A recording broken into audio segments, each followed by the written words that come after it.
राधे राधे प्रिय मित्रों, आप सभी का सरल कर्मकांड सीखें चैनल पर बहुत बहुत स्वागत है। आज हम आपको संपूर्ण पूजन विधि बताएंगे। संपूर्ण पूजन विधि में हम आपको क्रमशः किन किन देवी देवताओं का पूजन करना चाहिए, किस प्रकार से पूजन को प्रारंभ करना चाहिए, मंगलाचरण करना चाहिए, पवित्रीकरण कब करना चाहिए, स्वस्ति वाचन का पाठ कब करना चाहिए, किस प्रकार से पूजन को हम प्रारंभ करें और किस क्रम के द्वारा हम करते चले जाएं पूजन और हमारा पूजन संपूर्ण सफलता को प्राप्त हो। आइए हम सभी लोग पूजन विधि को जान लेते हैं। सर्वप्रथम हम सभी को पूजन से पूर्व आप सब जानते हैं स्वच्छ आदि वस्त्र पहनने चाहिए और शुद्ध आसन पर बैठ जाना चाहिए। तदुपरांत मंगलाचरण करना चाहिए। भगवान गणेश जी, गुरुदेव और इष्ट देवताओं का ध्यान करना चाहिए। तदुपरांत कर्म पात्र का पूजन करना चाहिए। जिस पात्र में जिसे हम पंच पात्र कहते हैं, उसमें हम जल रखते हैं और एक चम्मच होता है उसी में, उस पात्र का सर्वप्रथम पूजन करना चाहिए। तदुपरांत पवित्रीकरण करना चाहिए।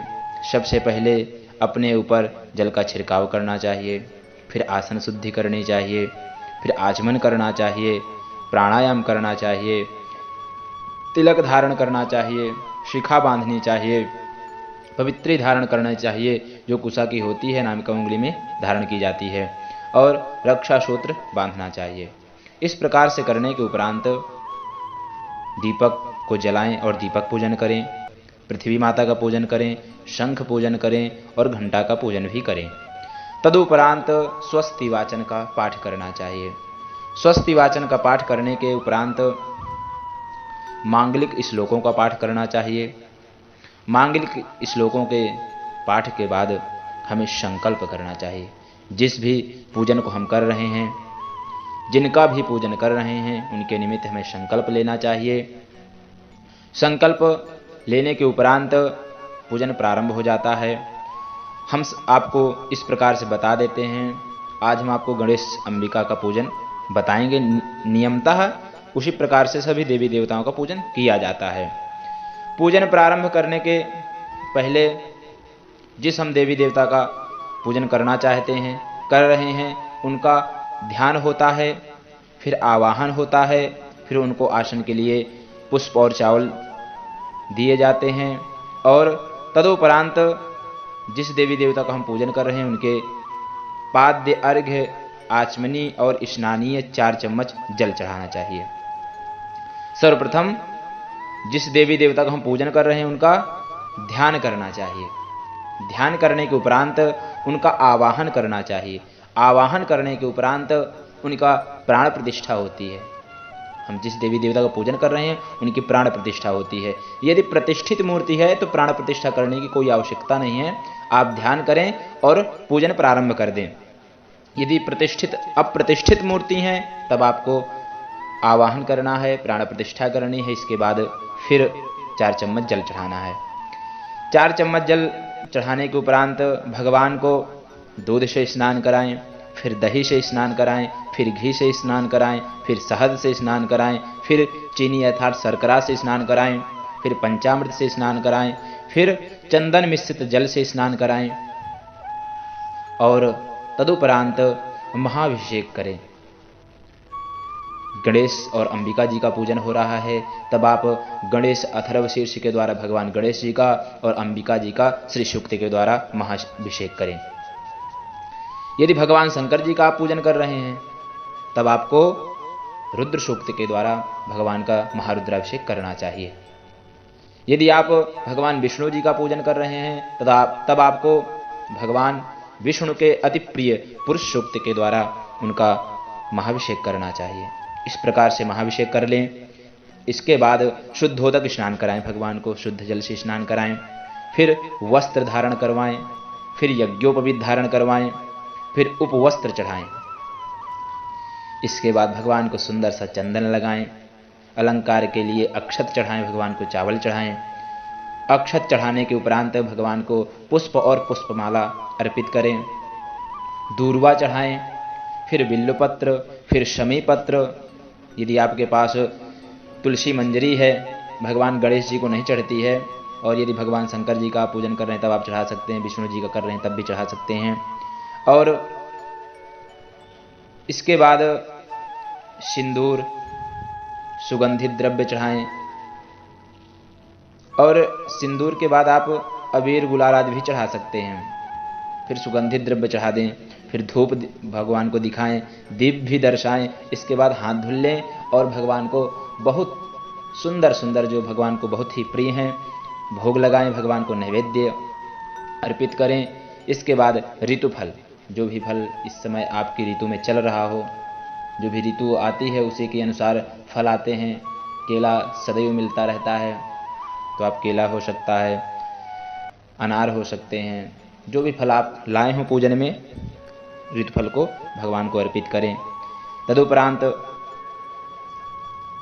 1 चम्मच जल छोड़ दें, तांबूल भगवान को चढ़ाएं, पान के पत्ते, लौंग, सुपारी, इलायची आदि भगवान को अर्पित करें। इसके बाद करोद वर्तन होता है, दोनों भगवान को अनामिका उंगली में अपनी चंदन लगाएं और भगवान के ऊपर उन अनामिका उंगली से उस चंदन का सिंचन करें, अर्थात छिड़क दें। करोद वर्तन करने के बाद भगवान को जो भी आपकी यथाशक्ति दक्षिणा चढ़ाएं। फिर प्रार्थना की जाती है। यदि भगवान गणेश जी का पूजन कर रहे हैं तब भगवान को विशेष अर्घ्य देना चाहिए। विशेष अर्घ्य में जल, अक्षत, पुष्प, फल, दूर्वा और 1 का सिक्का डाल करके विशेष अर्घ्य दें। तदुपरांत प्रार्थना करें भगवान की। प्रार्थना करने के उपरांत जो हमने पूजन किया है उस पूजन को भगवान को समर्पित कर दें। इसके बाद प्रार्थना हो गई। प्रार्थना के बाद भगवान की आरती करनी चाहिए। आरती करने के उपरांत उस आरती के ऊपर से जल को घुमा करके सभी के ऊपर छिड़कना चाहिए। सबको फिर आरती लेनी चाहिए। आरती लेने के बाद हाथ धुल लें और पुष्प लेकर के पुष्पांजलि करें। पुष्पांजलि भगवान को अर्पित करें। तदुपरांत परिक्रमा करें। यदि भगवान गणेश जी का पूजन कर रहे हैं तब आप 3 परिक्रमा करें, विष्णु जी की 4 परिक्रमा करें, भगवान शंकर जी की अर्ध प्रदक्षिणा करें, और भगवान सूर्य की कर रहे हैं तब आप 7 परिक्रमा करें। यदि माता दुर्गा जी की कर रहे हैं तब आप 1 परिक्रमा करें। परिक्रमा के उपरांत भगवान से क्षमा याचना करनी चाहिए, और क्षमा याचना करने से पूर्व भगवान को साष्टांग प्रणाम करना चाहिए। माताएं बहनें पंचांग प्रणाम करें और पुरुष बंधु साष्टांग प्रणाम करें। अर्थात माता बहनों को लेट करके प्रणाम नहीं करना चाहिए, घुटनों को टेक करके ही प्रणाम करना चाहिए, शास्त्र का नियम है। और पुरुष लोग साष्टांग प्रणाम करें। तदुपरांत भगवान से क्षमा याचना करें। हे भगवान, जो क्षमा गलती हुई है उसे क्षमा कर दें। और फिर भगवान से सुंदर सी उनके लिए एक प्रार्थना है, तुमेव माता च पिता तुमेव, तुमेव बंधुश्च सखा तुमेव, तुमेव विद्या द्रविड़म तुमेव, तुमेव सर्वम मम देवदेव। इस श्लोक को बोलें। तदुपरांत जयकारा करें। जयकारा करने के बाद चरणामृत लें, प्रसाद लें और भगवान के दिव्य दिव्य भजनों का गान करें। इस प्रकार से पूजन करना चाहिए। और पूजन का यही नियम है, सर्वप्रथम भगवान गणेश जी और अम्बा जी का पूजन करना चाहिए। इसके बाद कलश पूजन होता है। कलश पूजन के बाद पुण्याह वाचन होता है। षोडश मातृका का पूजन होता है। सप्तहृदय मातृका का पूजन होता है।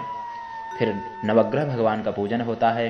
नवग्रह भगवान के पूजन के उपरांत अधिदेवता, प्रत्यय देवता, पंचलोकपाल, 10 दिक्पाल, वास्तोस्पति, क्षेत्राधिपति आदि सभी का पूजन होता है। चतुष्षष्ठी योगिनी माता का पूजन होता है। और हमने जो भी यदि कोई विशेष अनुष्ठान हो रहा है उसमें विशेष वेदियां बनती हैं, इसी क्रम से उनका पूजन किया जाता है।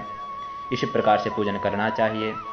आप सभी को यह जान लेना चाहिए किस प्रकार से पूजन हमें प्रारंभ करना है, किस प्रकार से करना चाहिए, किस मंत्र के बाद कौन सा मंत्र बोलना है, किस पूजन के बाद किसका पूजन करना है। यह नियमतः इसी प्रकार से होते हैं। आप इस प्रकार से सीख लीजिए। एक बार देखिए, 2 बार देखिए वीडियो को, आपको बहुत जल्दी समझ में आ जाएगा, क्योंकि हमने बहुत ही सरलता से बताया है। आप लिख भी सकते हैं, किसी पेज में एक में लिख लें, जैसे जैसे हमने बताया है उस प्रकार से। और यदि कोई चीज़ को आपको आगे पीछे करना है, आपको कोई चीज़ ज़्यादा मालूम है, आप जानते हैं, तो आप कर भी सकते हैं। ऐसा नहीं है कि जैसा हमने बता दिया आप लोग वैसा ही कर लें, आपकी इच्छा है। परंतु इस प्रकार से ही किया जाता है पूजन, इसका यही नियम है। आप लोग सीख लें। आपको वीडियो पसंद आया होगा, लाइक कीजिए, कमेंट कीजिए और चैनल को सब्सक्राइब जरूर कर लीजिए। आपको अब हम अगले वीडियो में भगवान शिव जी के पूजन के संपूर्ण मंत्रों द्वारा